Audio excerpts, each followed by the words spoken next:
Gör kirli değil mi?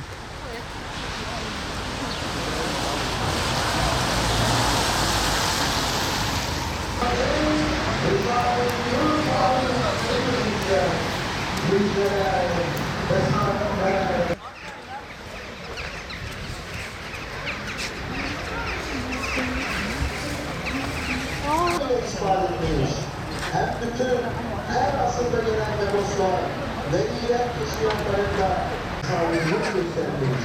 Hem de sonraki Aleyhisselam'ın Mehdi ve İsa Aleyhisselam ve Deccal ve İkizlerinin Evliyahat olduğunu ve yakın zamanda misafirliklerini misafirlikle kapatmış. Hem bunun yüksekte mütekennemin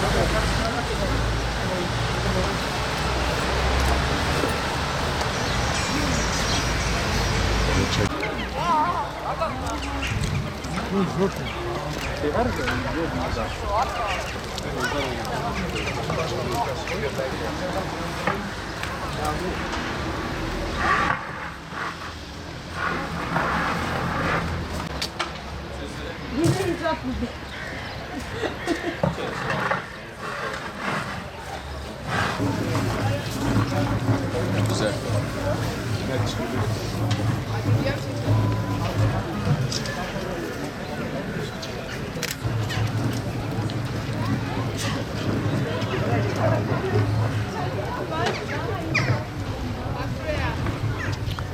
Sağ olun.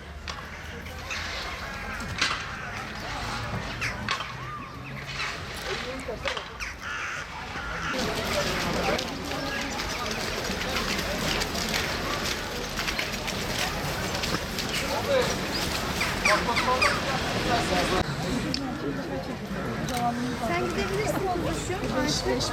Rica etsem bir fotoğrafını çekebiliriz.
Olması normal. Bize burun kaldırmış.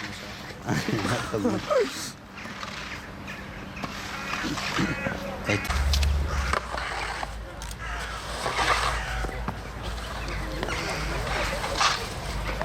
Gelmedi.